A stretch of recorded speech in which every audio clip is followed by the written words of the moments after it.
Perkenalkan, nama saya Niwayan Rustumahendri dengan NIM 18130410113 dari kelas 6A Pendidikan Biologi. Pada kegiatan 7, yaitu mengenai pemeriksaan denyut nadi dan pengukuran tekanan darah, yaitu bertujuan yang pertama memeriksa denyut nadi dan tekanan darah, yang kedua mengamati dan mempelajari pengaruh posisi terhadap denyut nadi dan tekanan darah, yang ketiga mengamati dan mempelajari pengaruh aktivitas fisik terhadap denyut nadi dan tekanan darah. Jantung adalah pompa berotot di dalam dada yang bekerja terus-menerus tanpa henti memompa darah ke seluruh tubuh. Jantung berkontraksi dan relaksasi sebanyak 100 kali lebih dalam sehari, dan semua pekerjaan ini memerlukan suplai darah yang baik yang disediakan oleh pembuluh arteri koroner. Bagian kanan dan kiri jantung masing-masing memiliki ruang sebelah atas atrium yang mengumpulkan darah dan ruang sebelah bawah ventrikel yang mengeluarkan darah. Jantung bekerja memompa darah ke sirkulasi tubuh dari ventrikel kiri dan ke paru dari ventrikel kanan. Melalui ventrikel kiri, darah disemburkan melalui aorta dan kemudian diteruskan ke arteri di seluruh tubuh. Sebagai akibatnya, timbullah suatu gelombang tekanan yang bergerak cepat pada arteri dan dapat dirasakan sebagai denyut nadi.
Yang pertama, sebutkan pengertian dari tekanan darah. Tekanan darah merupakan kekuatan darah terhadap dinding pembuluh darah, biasanya mengacu pada tekanan darah. Tekanan darah arteri adalah terbesar selama kontraksi ventrikel ketika darah dipompa ke aorta dan cabang-cabangnya. Tekanan ini disebut tekanan darah sistolik. Ada 3 faktor utama yang mempengaruhi tekanan darah, yaitu curah jantung, volume darah, dan resistensi perifer. Peningkatan setiap faktor ini menyebabkan peningkatan tekanan darah, sedangkan penurunan ketiga faktor ini menyebabkan penurunan tekanan darah. Yang kedua, pada pembuluh darah apa sajakah saudara dapat memeriksa denyut nadi? Yaitu pada pengukuran dan pemeriksaan denyut pada pembuluh nadi atau arteri dapat dilakukan pada beberapa titik denyut, misalnya denyut arteri radialis pada pergelangan tangan. Nomor 3, sebutkan perbedaan pemeriksaan tekanan darah, yaitu dari cara palpasi dengan auskultasi dari segi konsep, teori, sarana, prosedur, dan hasil. Dan ini merupakan tabel yaitu mengenai perbedaan pemeriksaan tekanan darah. Nomor 4, apakah pemasangan manset yang terlalu ketat atau longgar mempengaruhi hasil pengukuran? Jelaskan. Pada pemasangan ini, yang terlalu longgar atau terlalu ketat dapat mempengaruhi hasil pengukuran tekanan darah. Ketika manset diikatkan pada lengan, inflasi dari kantong karet memanfaatkan jaringan bawah manset. Jika kantong karet membengkak untuk tekanan yang melebihi nilai puncak gelombang nadi, arteri terus melemah dan tidak ada gelombang pulsa yang bisa teraba di arteri perifer. Jika tekanan dalam spontan secara bertahap dikurangi, suatu titik akan tercapai di mana terdapat gelombang pulsa sedikit melebihi tekanan pada jaringan sekitarnya dan dalam kantong karet. Nomor 5, mengapa pemeriksaan tekanan darah dilakukan di lengan atas kanan? Pemeriksaan pada lengan atas hasilnya lebih akurat karena lokasinya lebih jauh dari jantung dibanding dari lengan kiri, sehingga suaranya tidak terlalu bising. Dengan demikian dapat menentukan tekanan darah sistolik dan tekanan darah diastolik dengan tepat dan mendapat hasil yang akurat. Nomor 6 yaitu mengenai mekanisme yang mendasari suara Korotkov.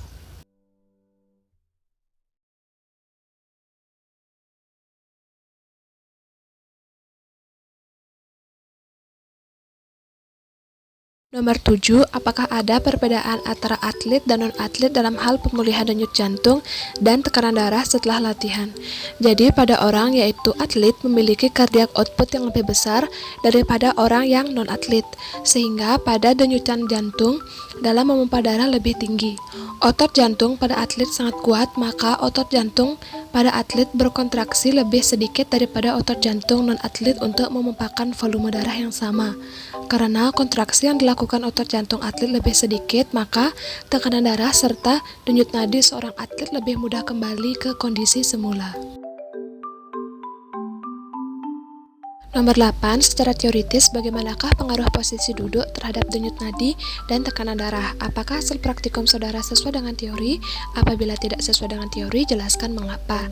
Jadi pada posisi berbaring, darah dapat kembali ke jantung secara mudah pada posisi berbaring. Gaya gravitasi pada peredaran darah lebih rendah karena arah peredaran tersebut horizontal sehingga tidak terlalu melawan gravitasi dan tidak terlalu memompa. Sikap atau posisi duduk membuat tekanan darah cenderung stabil. Hal ini dikarenakan pada saat duduk, sistem vasokontraktor simpatis terangsang melalui saraf rangka menuju otot-otot abdomen.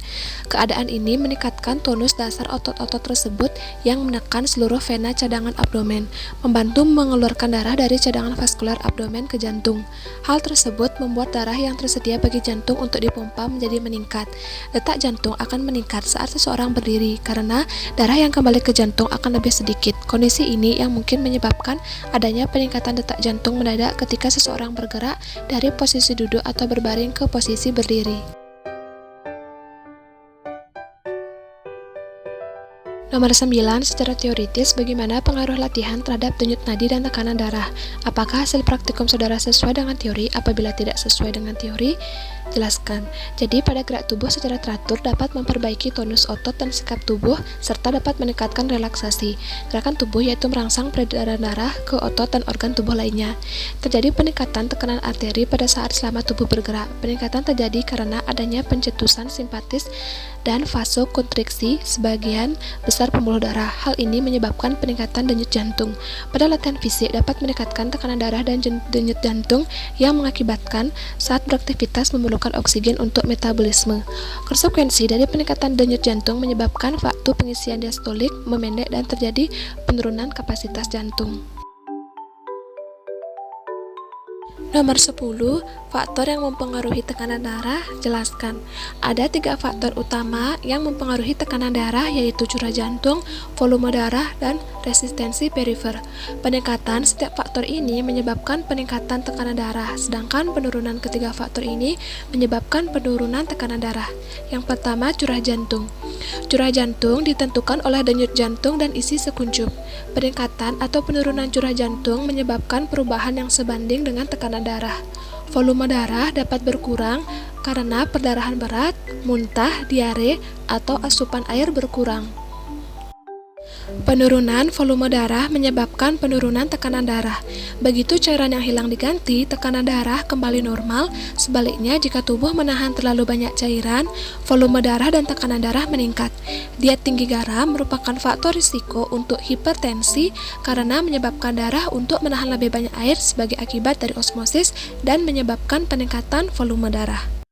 Resistensi perifer adalah perlawanan terhadap aliran darah yang diciptakan oleh gesekan darah terhadap dinding pembuluh darah. Peningkatan resistensi perifer akan meningkatkan tekanan darah, sedangkan penurunan tahanan yaitu perifer menurunkan tekanan darah.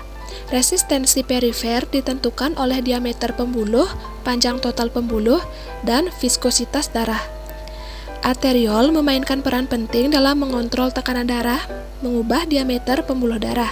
Ketika arteriol berkontriksi, resistensi perifer meningkat dan tekanan darah meningkat pula.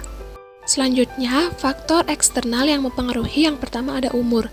Tekanan darah seseorang akan meningkat bersamaan dengan bertambahnya umur, dikarenakan semakin berkurangnya distensibilitas dinding pembuluh darah seiring pertambahan usia. Hal ini mengakibatkan peningkatan terhadap tekanan sistolik dan diastolik. Tekanan diastolik meningkat karena dinding pembuluh darah tidak lagi retraksi secara fleksibel pada penurunan tekanan darah. Selanjutnya, jenis kelamin. Pada tekanan darah pria lebih tinggi daripada tekanan darah wanita. Hal ini disebabkan wanita memiliki hormon estrogen dan progesteron yang menjaga pembuluh darah tetap elastis. Tetapi setelah menopause, tekanan darah akan meningkat karena pembuluh darah menjadi tidak elastis lagi. Kemudian, olahraga secara teratur dapat menyerap atau menghilangkan endapan kolesterol pada pembuluh darah. Yang terakhir, indeks massa tubuh. Indeks massa tubuh berkorelasi dengan tekanan darah, terutama tekanan darah sistolik. Indeks massa tubuh dapat digunakan untuk menentukan seberapa besar seseorang dapat terkena risiko penyakit tertentu yang disebabkan karena berat badannya. Berat badan dan indeks massa tubuh berkorelasi langsung dengan tekanan darah, terutama tekanan darah sistolik yang bila mana 5 kg dari berat badan yang berlebih hilang, maka akan menurunkan 2-10 poin tekanan darah sistolik. Nomor 11, apakah tekanan darah tinggi dan tekanan darah rendah itu berbahaya? Jelaskan. Jadi pada tekanan darah tinggi dan rendah sama-sama berbahaya, yang dimana tekanan darah merupakan gaya yang diberikan darah terhadap dinding pembuluh darah dan ditimbulkan oleh desakan darah terhadap dinding arteri ketika darah tersebut dipompa dari jantung ke jaringan. Hipertensi merupakan penyakit multifaktorial yang munculnya oleh karena interaksi berbagai faktor. Dengan bertambahnya umur, maka tekanan darah juga akan meningkat. Faktor yang mempengaruhi hipertensi yang pertama yaitu ada genetik. Adanya faktor genetik pada keluarga tertentu akan menyebabkan keluarga itu mempunyai risiko menderita hipertensi. Hal ini berhubungan dengan peningkatan kadar sodium intraseluler dan rendahnya rasio antara potasium terhadap sodium, yang dimana individu dengan orang tua dengan hipertensi mempunyai risiko 2 kali lebih besar untuk menderita hipertensi daripada orang yang tidak mempunyai keluarga dengan riwayat hipertensi. Yang kedua, obesitas. Berat badan merupakan faktor determinan pada tekanan darah pada kebanyakan kelompok etnik di semua umur. Yang ketiga, hipertensi yaitu pada pria sama dengan wanita, namun wanita terlindung dari penyakit kardiovaskuler sebelum yaitu pada menopause. Salah satunya adalah penyakit jantung koroner. Kemudian stres dapat meningkatkan tekanan darah, yaitu suatu waktu yang dimana hormon adrenalin akan meningkat sewaktu kita stres, dan itu bisa mengakibatkan jantung memompa darah lebih cepat sehingga tekanan darah pun meningkat. Yang terakhir yaitu kurang berolahraga. Olahraga banyak dihubungkan dengan pengelolaan penyakit tidak menular karena olahraga isotonik dan teratur menurunkan tahanan perifer yang akan menurunkan tekanan darah dan melatih otot jantung sehingga menjadi terbiasa. Apabila jantung harus melakukan pekerjaan yang lebih berat karena adanya kondisi tertentu, maka kurangnya aktivitas fisik menaikkan risiko tekanan darah tinggi karena bertambahnya risiko untuk menjadi gemuk.